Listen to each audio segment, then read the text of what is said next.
When I met Lisa, she was everything I thought I wanted. Confident, charming, and full of life.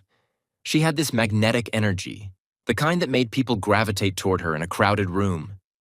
Back then, I thought her outgoing nature was one of her best qualities. Now I wasn't so sure. Our marriage wasn't always like this. In the beginning, we were a team, a partnership built on what I thought was mutual respect and love.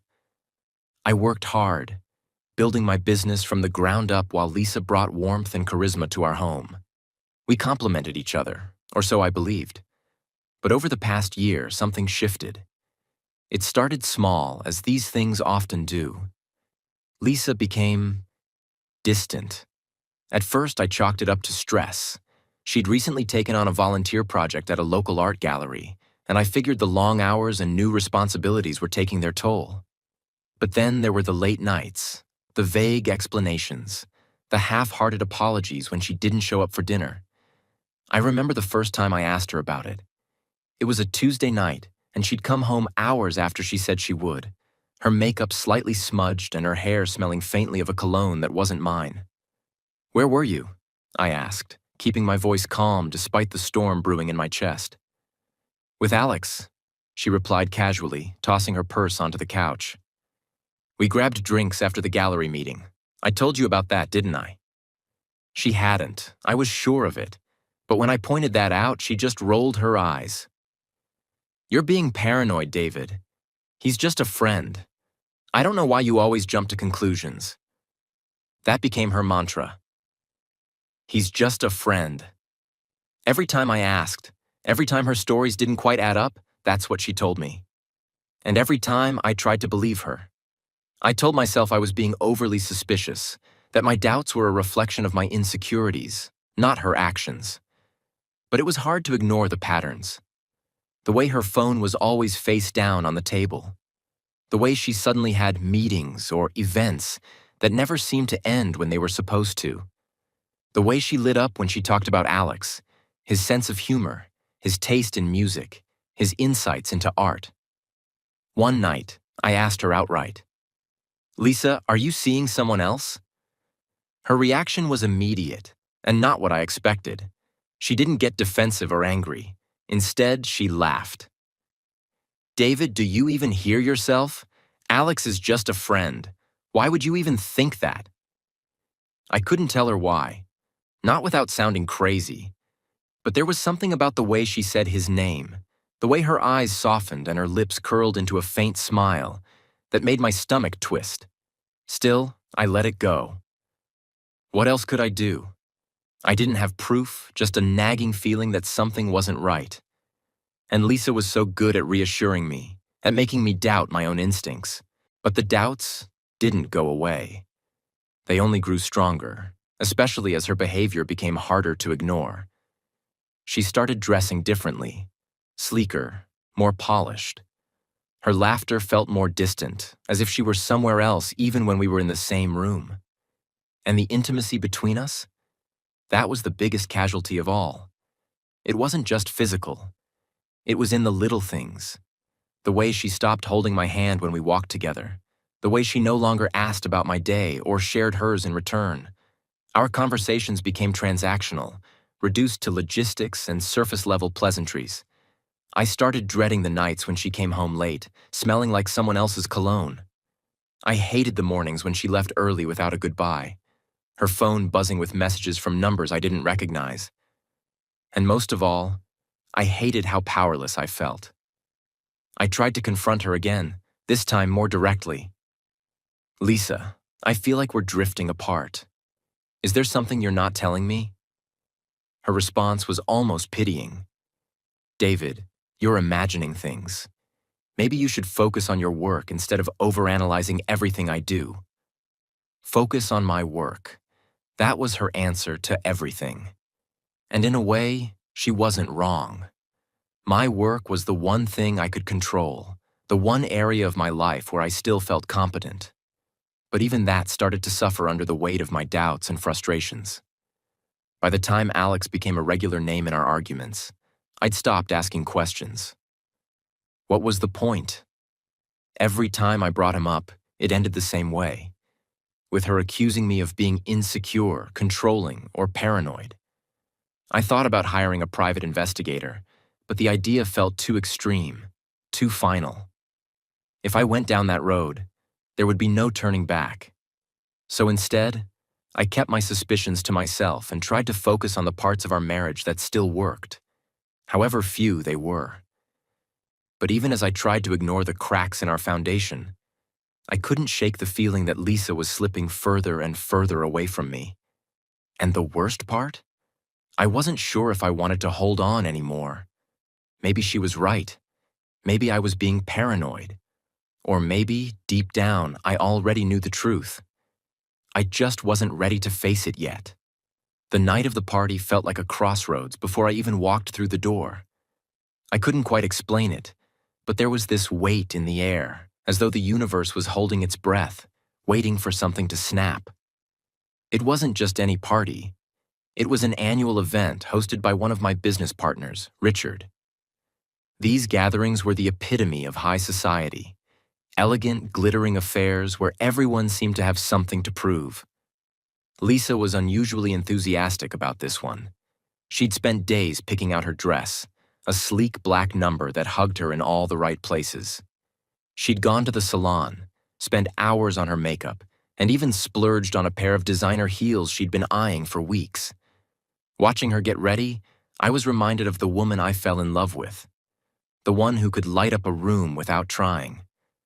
But something about her excitement didn't sit right with me. It wasn't for me. And I knew it. As we pulled up to the venue, Lisa's mood was electric. She stepped out of the car, her confidence radiating like a beacon.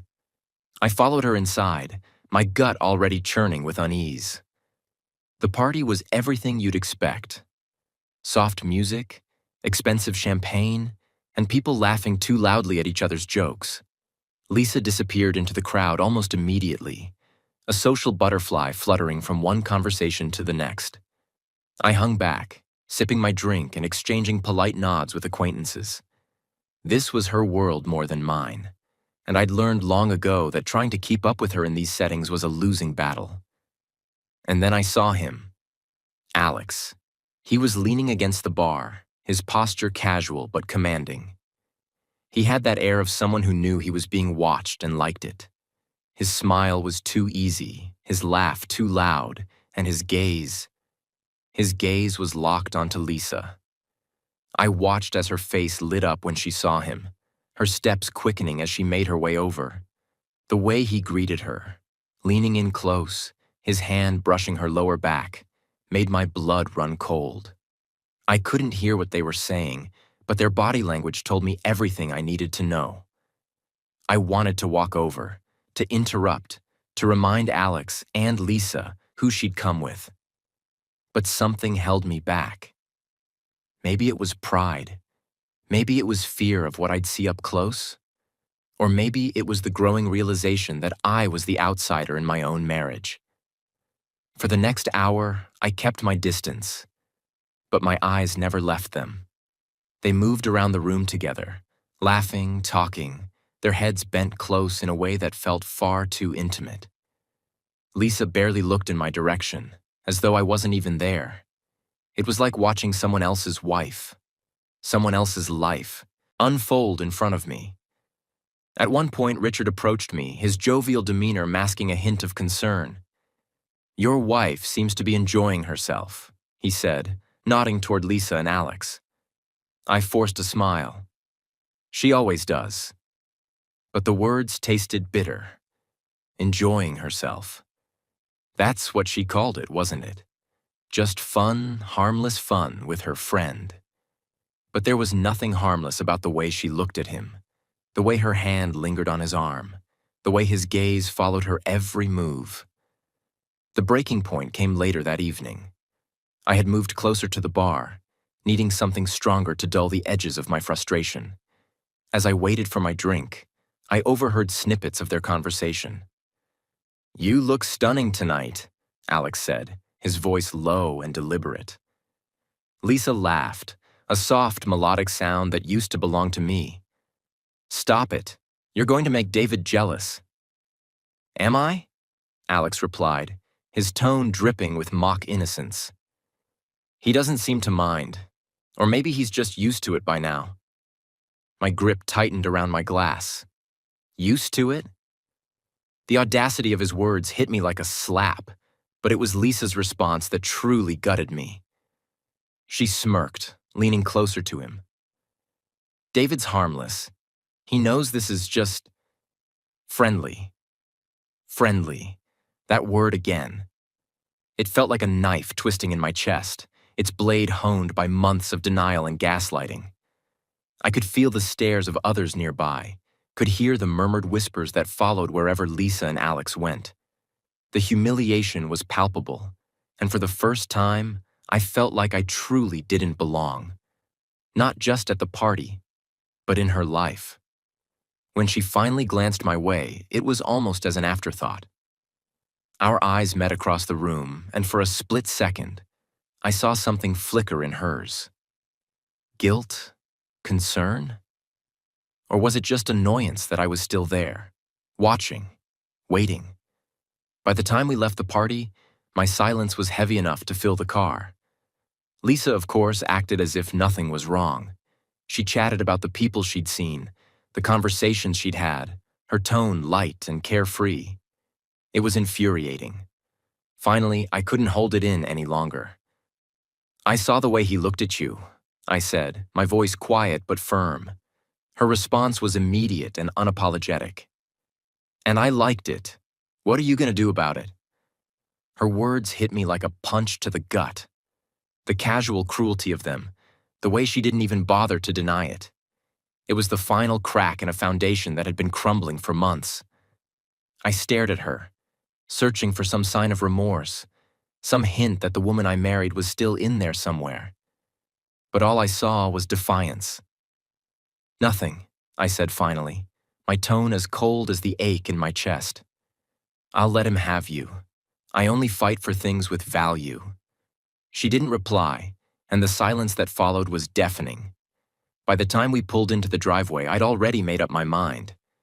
This wasn't just a rough patch. This wasn't something we could fix with an argument or an apology.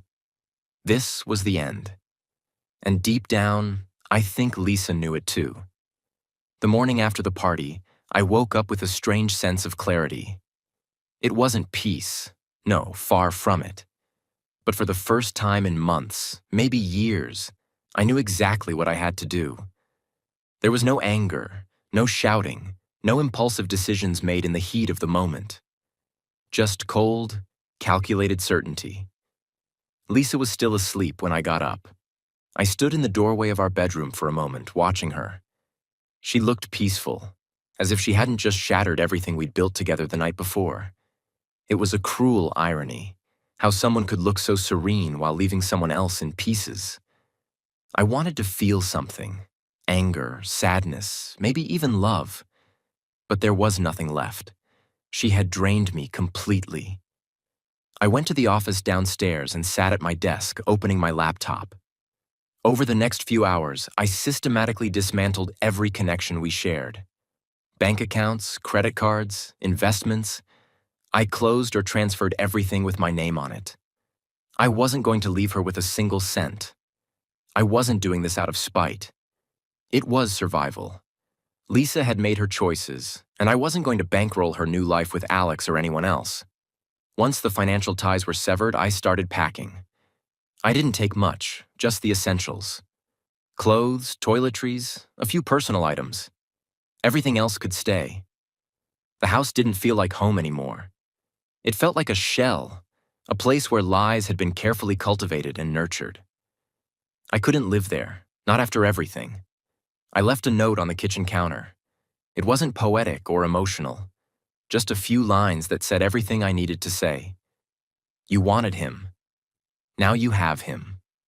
Good luck. It was almost noon by the time Lisa woke up and came downstairs. I was sitting on the couch, my bags by the door. She froze when she saw them, her face a mix of confusion and annoyance. "What's this?" she asked, her tone sharp. "I'm leaving," I said simply, not bothering to sugarcoat it. Her eyes narrowed. You're being ridiculous, David. Over one stupid comment at a party? Grow up. I laughed, a bitter, hollow sound that even surprised me. This isn't about one comment, Lisa. It's about all the lies, the nights you didn't come home, the way you've treated me like a fool while you carried on with Alex or whoever else. Her face darkened. I told you Alex is just a friend. I stood up, grabbing my bags. Spare me. I've heard enough lies to last a lifetime. You can keep pretending if it makes you feel better, but I'm done. For a moment, she looked panicked, like she was finally starting to understand what was happening. You're seriously leaving? Just like that? Just like that, I said, my voice calm. I only fight for things with value, Lisa. And you've made it very clear that this marriage doesn't have any. Her mouth opened as if to argue, but no words came out. I didn't wait for her to find them. I picked up my bags and walked out the door, closing it behind me without looking back. Leaving the house felt surreal. Everything I'd worked for, everything I thought my life was supposed to be was behind that door. And yet, as I drove away, I felt lighter. It wasn't happiness, not yet. But it was freedom. The weight of Lisa's betrayal, the constant second-guessing, the humiliation. It was all starting to lift. I checked into a hotel that night, using the time alone to figure out my next steps. My phone buzzed constantly with messages from Lisa. They started with anger. You're overreacting. You'll regret this. Then they shifted to guilt-tripping. I gave up so much for you, and this is how you treat me? Finally, they turned desperate. David, please, we can fix this. I'll do better, I promise. I didn't respond. What was there to say? She wasn't sorry for what she'd done. She was sorry she'd been caught. Sorry her actions had consequences. Sorry that her safety net was gone. Over the next few days, I started putting my life back together. I rented a small apartment in the city, just enough space for myself. It wasn't much, but it was mine. I focused on work, pouring my energy into the business that had always been my anchor. My colleagues noticed the change in me, but no one pried. For that, I was grateful. Meanwhile, Lisa was falling apart. Mutual friends started calling me, asking what had happened. Lisa's been telling people you abandoned her, one friend said. She's saying you left her with nothing. She's not wrong, I replied. I left her with exactly what she earned. Word spread quickly, and Lisa's carefully curated image began to crumble. Without access to my money, her lifestyle took a hit. The designer clothes, the fancy dinners, the lavish social events, all of it was gone. And with it, so were many of her so-called friends. I heard about her and Alex through the grapevine. It didn't take long for their affair to lose its spark. Without my resources, Lisa wasn't as appealing, and Alex wasn't exactly the knight in shining armor she'd painted him to be. Their relationship became volatile, full of fights and accusations. It was almost poetic in its irony. She'd traded stability for excitement and ended up with neither. One day, Lisa showed up at my office. I wasn't expecting her, but when my assistant buzzed me, I decided to let her in. I was curious, if nothing else. She looked different, tired, worn down. The confident, glamorous woman I'd married was gone, replaced by someone I barely recognized. David, she began, her voice softer than I'd ever heard it. Can we talk? I leaned back in my chair, folding my arms. What do you want, Lisa? She hesitated, her eyes darting around the room as if searching for the right words. I made a mistake, she said finally. I know I hurt you, and I'm sorry. I miss us. I almost laughed. Miss us? You didn't seem to miss us when you were with Alex, or when you were spending my money while lying to my face. Her face crumpled, and for a moment, I thought she might cry. But I didn't feel pity. I didn't feel much of anything. You have no idea what I've been through, she said, her voice breaking. You're right, I replied, and I don't care. You made your bed, Lisa. Now you get to lie in it. She left without another word, And as I watched her walk away, I felt something I hadn't felt in a long time. Closure. She'd taken everything from me, my trust, my love, my dignity. But she couldn't take the man I was rebuilding piece by piece. By the time she was gone, I knew one thing for sure. I was never going back. It didn't take long for Lisa's fantasy to start unraveling. While I was rebuilding my life, Lisa was discovering that the grass she thought was greener wasn't grass at all. It was artificial turf. The shine of her affair with Alex dulled quickly when faced with the harsh light of reality. A reality I had predicted but didn't stick around to watch. I heard bits and pieces through mutual friends and acquaintances. People love to talk, especially when there's a scandal. "Have you heard about Lisa and Alex?" they'd ask, their voices a mix of curiosity and pity. I didn't press for details, but the stories found their way to me anyway. It wasn't surprising. Lisa's new relationship had started the way most bad relationships do, built on lies, selfishness, and the thrill of sneaking around. Once that thrill was gone, there was nothing left to hold it together. Alex, as it turned out, wasn't the Prince Charming Lisa had imagined him to be. Without my financial support, her life took a sharp nosedive. The house was mine, the accounts were mine, and every luxury she'd once taken for granted disappeared overnight. Her credit cards were useless, her designer wardrobe suddenly irrelevant when she couldn't afford to maintain the image she'd curated for herself. It didn't help that Alex wasn't exactly a pillar of stability either. He'd been drawn to Lisa because of the lifestyle I'd provided, mistaking her ability to spend money for a reflection of her worth. When that lifestyle evaporated, so did his patience. He wasn't interested in supporting her, not financially, not emotionally, not in any way that mattered. I heard about their first big fight from a friend who'd been at the same bar they were in. "It was ugly," he said, shaking his head. "He was yelling about how she's nothing without your money, and she stormed out. I almost felt sorry for her." Almost. I didn't. Lisa's calls and texts became sporadic after that. When she did reach out, it was never to admit she'd been wrong or to take responsibility for her choices. Instead, it was complaints about how hard her life had become. "David," one message read, "you don't understand how much I'm struggling. Alex and I had a fight, and I don't know what to do." Another said, "I need help. I made a mistake, and everything is falling apart. Please, can we talk?" I didn't reply to any of them. What was the point? Lisa wasn't looking for closure or reconciliation. She was looking for a lifeline, a way to crawl back to the comfort she'd so carelessly discarded. But I wasn't that man anymore. I wasn't her safety net, her backup plan, her doormat. As weeks turned into months, Lisa's situation only worsened.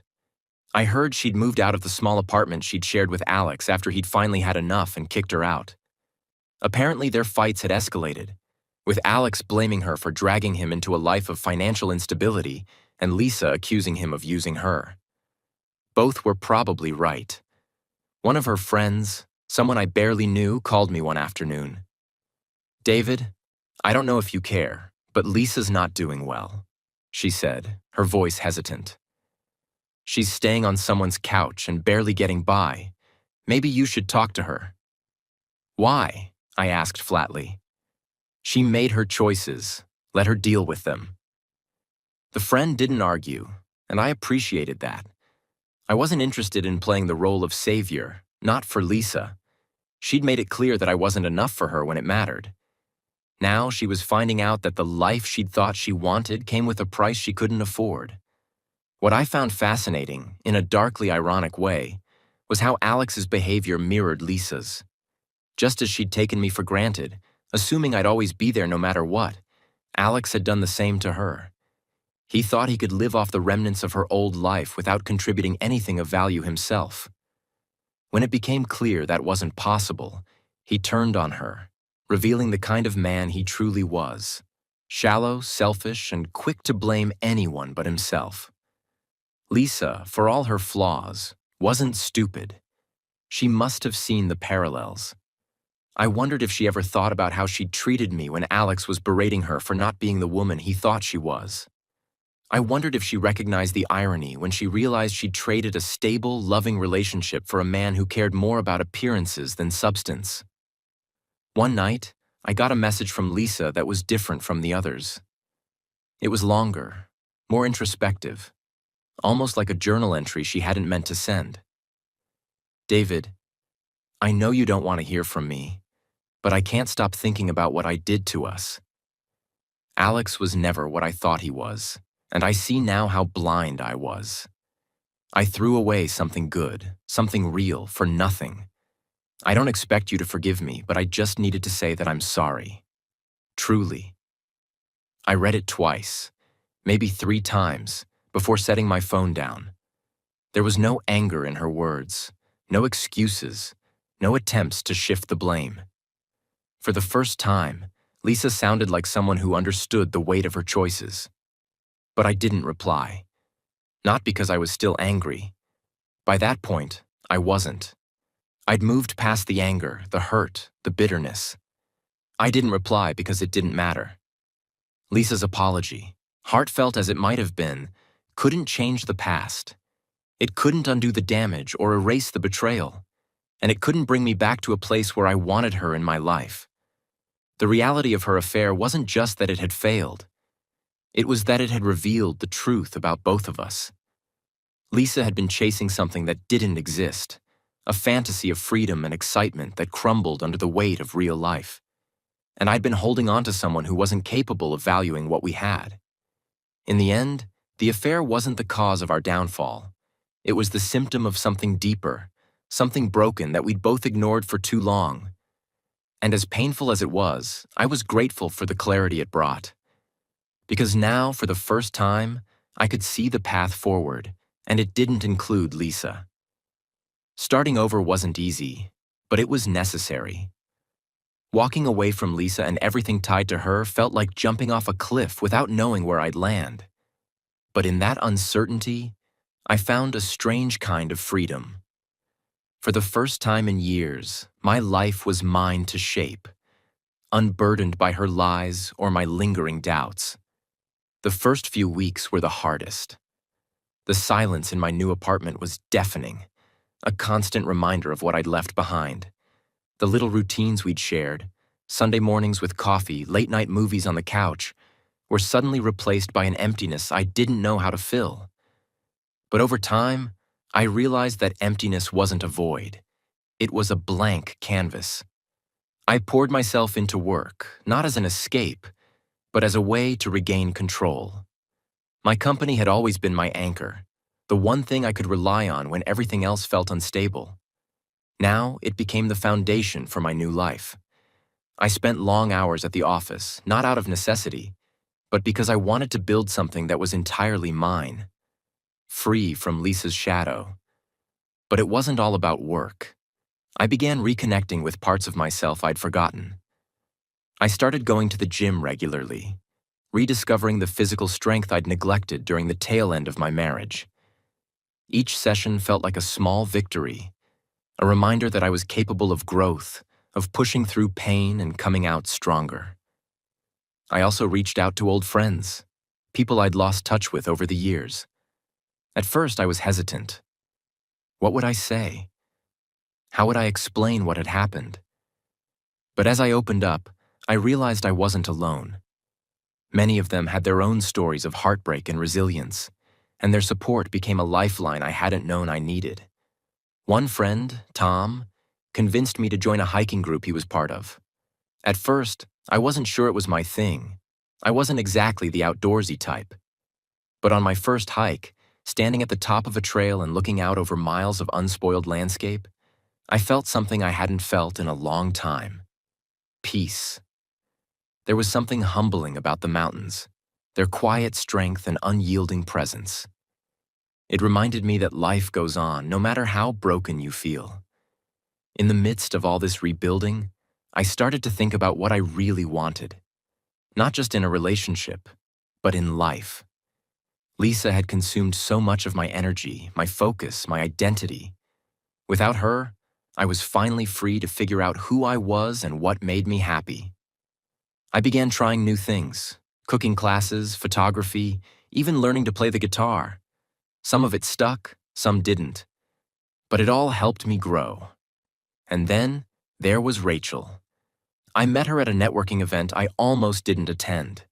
She was standing by the refreshment table, looking slightly out of place but undeniably radiant. There was nothing flashy about her. No dramatic entrances or over-the-top charisma like Lisa. Rachel's presence was quieter, steadier, but it drew me in nonetheless.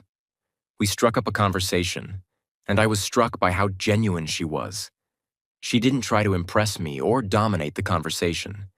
She simply listened, asked thoughtful questions, and shared her own experiences with an honesty that felt refreshing.